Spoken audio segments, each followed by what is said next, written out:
Hello and welcome to my goal digging journey. Today I am going to be sharing with you guys my experience with being celibate for 2 years. I have been watching a lot of YouTube videos on other people's experience being celibate, and a lot of people have been saying that, you know, it's so hard, it's not easy for them. And also I noticed that a lot of people started their celibacy for religious purposes. Now, even though I am a very spiritual person, I'm not religious. And when I started this journey, it's like celibacy chose me. It was so easy. I didn't have to do much thinking about it. I didn't have to really work hard to keep myself focused on being celibate, because when I started being celibate, I was so hurt. I was really hurt, and I just didn't want to feel that way ever again. And so being celibate was something that was like very easy for me, because I just didn't want to get to know anybody else. I didn't want to go through that whole process of getting to know somebody and becoming so close to them that sex could even happen. So so a lot of people have been saying that their celibacy journey has been hard for them. I even watched one video where someone said their first 2 years was very easy, and then the third year was extremely hard. And so now I'm thinking to myself, like, okay, I gotta watch out for this upcoming year. One thing that my celibacy has taught me is self-control and self-discipline. But like I said, it has not been hard for me.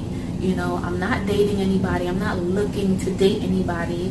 I have people that I'm interested in being friends with, and they know that I'm celibate. I let that be known from the jump. I'm not meeting up with anybody. I'm not going on any dates with anybody, but talking on the phone, texting, I'm totally fine with that. But meeting up in person, I'm not doing it, because I'm staying far away from it all. So, with that being said, with the self-control and the discipline, I want to talk about soul ties. Okay, soul ties are real.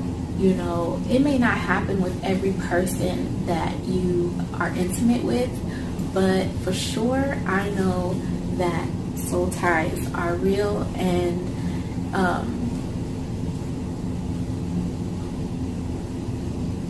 it's not fun.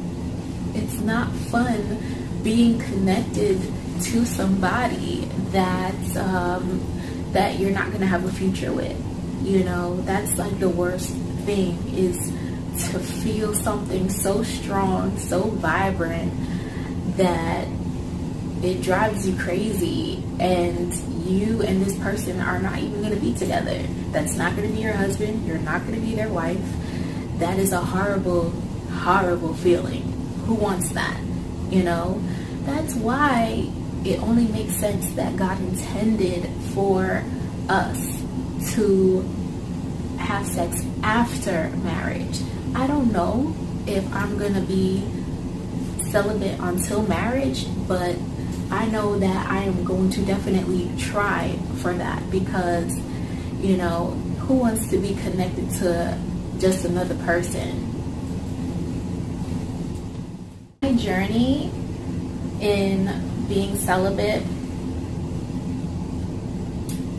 has taught me how to really appreciate the opposite sex.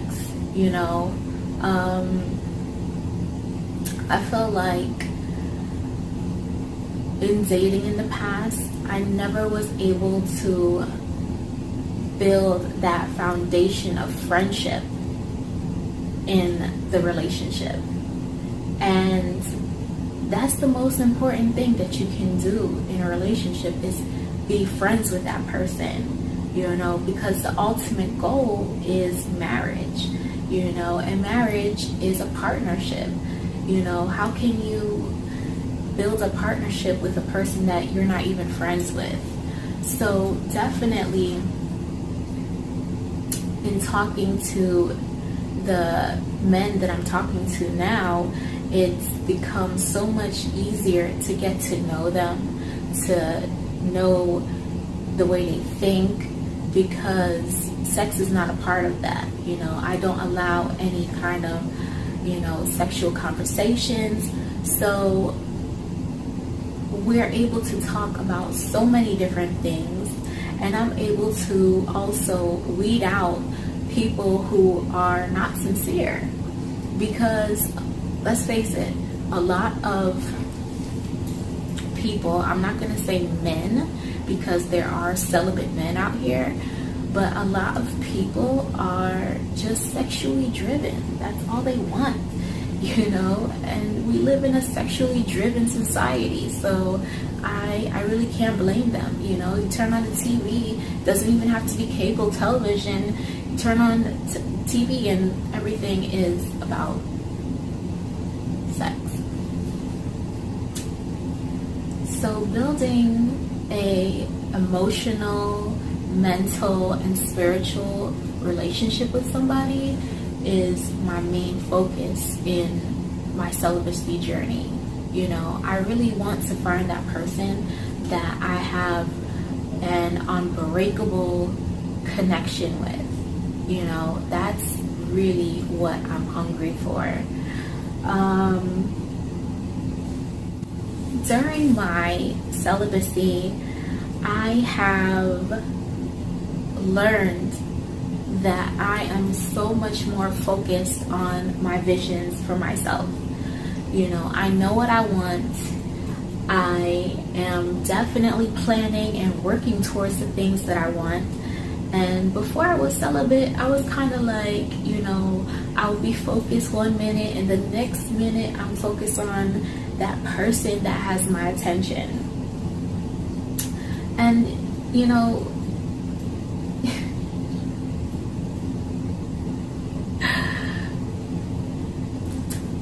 so definitely being celibate has kept me on the path of building and watching the things that I want for myself come to pass.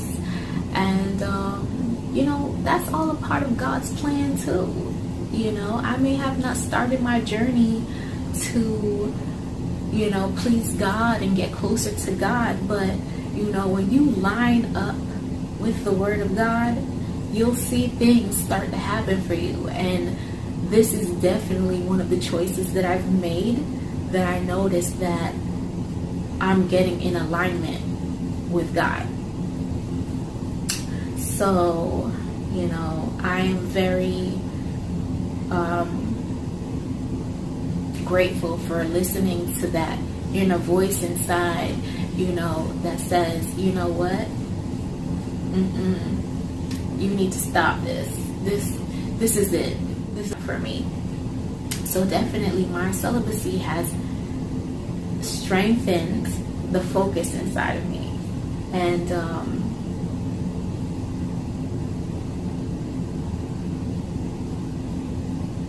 I'm very happy for that.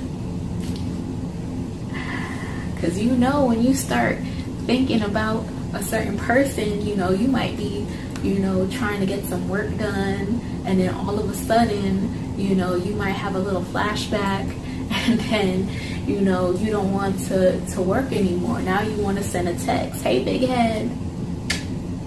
Now you texting like, what are you doing later? You want to Netflix and chill?